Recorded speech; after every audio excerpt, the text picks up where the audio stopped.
نصوح ایک عورت نما آدمی تھا، باریک آواز، بغیر داڑھی اور نازک اندام مرد۔ وہ اپنی ظاہری شکل و صورت سے فائدہ اٹھاتے ہوئے زنانہ حمام میں عورتوں کا مساج کرتا اور میل اتارتا تھا۔ کوئی بھی اس کی حقیقت نہیں جانتا تھا، سبھی اسے عورت سمجھتے تھے۔ یہ طریقہ اس کے لیے ذریعہ معاش بھی تھا اور عورتوں کے جسم سے لذت بھی لیتا تھا۔ کئی بار ضمیر کے ملامت کرنے پر اس نے اس کام سے توبہ بھی کر لی، لیکن ہمیشہ توبہ توڑتا رہا۔ ایک دن بادشاہ کی بیٹی حمام گئی۔ حمام اور مساج کرنے کے بعد پتہ چلا کہ اس کا گراں بہا گوہر، موتی یا ہیرا، کھو گیا ہے۔ بادشاہ کی بیٹی نے حکم دیا کہ سب کی تلاشی لی جائے۔ سب کی تلاشی لی گئی، ہیرا نہیں ملا۔ نصوح رسوائی کے ڈر سے ایک جگہ چھپ گیا۔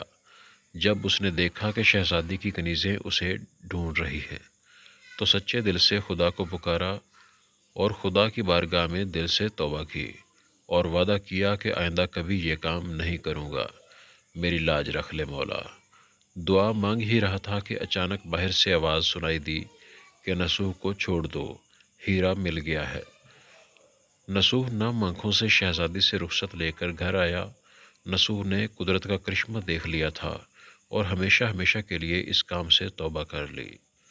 کئی دنوں سے حمام نہ جانے پر ایک دن شہزادی نے بلاوا بھیجا کہ حمام آ کر میرا مساج کرے، لیکن نصوح نے بہانہ بنایا کہ میرے ہاتھ میں درد ہے، میں مساج نہیں کر سکتا ہوں۔ نصوح نے دیکھا کہ اس شہر میں رہنا اس کے لیے مناسب نہیں ہے۔ سبھی عورتیں اس کو چاہتی ہیں اور اس کے ہاتھ سے مساج لینا پسند کرتی ہیں۔ جتنا بھی غلط طریقے سے مال کمایا تھا سب غریبوں میں بانٹ دیا اور شہر سے نکل کر کئی میل دور ایک پہاڑی پر ڈیرا ڈال کر اللہ کی عبادت میں مشغول ہو گیا۔ ایک دن اس کی نظر ایک بھینس پر پڑی جو اس کے قریب گھاس چر رہی تھی۔ اس نے سوچا کہ یہ کسی چرواہے سے بھاگ کر یہاں آ گئی ہے، جب تک اس کا مالک نہ آ جائے تب تک میں اس کی دیکھ بھال کر لیتا ہوں، لہٰذا اس کی دیکھ بھال کرنے لگا۔ کچھ دن بعد ایک تجارتی قافلہ راستہ بھول کر ادھر آ گیا، جو سارے پیاس کی شدت سے نڈھال تھے۔ انہوں نے نصوح سے پانی مانگا۔ نصوح نے سب کو بھینس کا دودھ پلایا اور سب کو سیراب کر دیا۔ قافلے والوں نے نصوح سے شہر جانے کا راستہ پوچھا۔ نصوح نے ان کو آسان اور نزدیکی راستہ دکھایا۔ نصوح کے اخلاق سے متاثر ہو کر تاجروں نے جاتے ہوئے اسے بہت سارا مال بطور تحفہ دیا۔ نصوح نے ان پیسوں سے وہاں کنواں کھدوایا۔ آہستہ آہستہ وہاں لوگ بسنے لگے اور عمارتیں بننے لگیں۔ وہاں کے لوگ نصوح کو بڑی عزت اور احترام کی نگاہ سے دیکھتے تھے۔ رفتہ رفتہ نصوح کی نیکی کے چرچے بادشاہ تک جا پہنچے۔ بادشاہ کے دل میں نصوح سے ملنے کا اشتیاق پیدا ہوا۔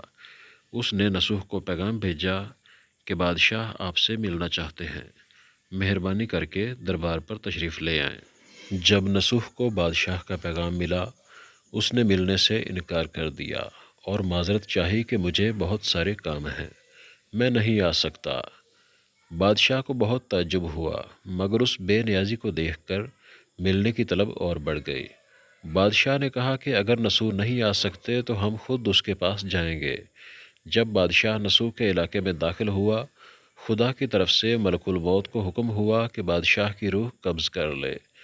چونکہ بادشاہ بطور عقیدت مند نصوح کو ملنے آ رہا تھا اور رعایا بھی نصوح کی خوبیوں کی گرویدہ تھی، اس لیے نصوح کو بادشاہ کے تخت پر بٹھا دیا گیا۔ نصوح نے اپنے ملک میں عدل اور انصاف کا نظام قائم کیا۔ وہی شہزادی جسے عورت کا بھیس بدل کر ہاتھ لگاتے ہوئے بھی ڈرتا تھا، اس شہزادی نے نصوح سے شادی کر لی۔ ایک دن نصوح دربار میں بیٹھا لوگوں کی داد رسی کر رہا تھا کہ ایک شخص وارد ہوا اور کہنے لگا کہ کچھ سال پہلے میری بھینس گم ہو گئی تھی، بہت ڈھونڈا مگر نہیں ملی، برائے مہربانی میری مدد فرمائیں۔ نصوح نے کہا کہ تمہاری بھینس میرے پاس ہے، آج جو کچھ میرے پاس ہے وہ تمہاری بھینس کی وجہ سے ہے۔ نصوح نے حکم دیا کہ اس کے سارے مال اور دولت کا آدھا حصہ بھینس کے مالک کو دیا جائے۔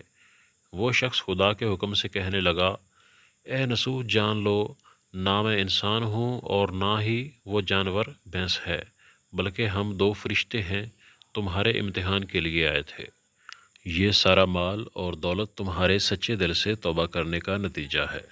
یہ سب کچھ تمہیں مبارک ہو۔ وہ دونوں فرشتے نظروں سے غائب ہو گئے۔ اسی وجہ سے سچے دل سے توبہ کرنے کی توبہ کو توبہ نصوح کہتے ہیں۔ تاریخ کی کتب میں نصوح کو بنی اسرائیل کے ایک بڑے عابد کی حیثیت سے لکھا گیا ہے۔ کتاب مثنوی مانوی دفتر پنجم انوار المجالس صفحہ 432 سبق نصوح۔ رزق کمانے کے لیے اللہ کا ناپسندیدہ کام کرتا تھا۔ جب وہ کام اللہ کے خوف کی وجہ سے چھوڑا تو اللہ نے رزق کے اسباب پیدا کیے اور بادشاہت تک عطا کر دی۔ حرام طریقے سے لذت حاصل کرنا چھوڑا تو اللہ نے نکاح میں شہزادی دے دی۔ اللہ تعالیٰ سب کو توبہ کرنے اور تا دم مرگ اس توبہ پر قائم رہنے کی توفیق عطا فرمائے۔ آمین ثم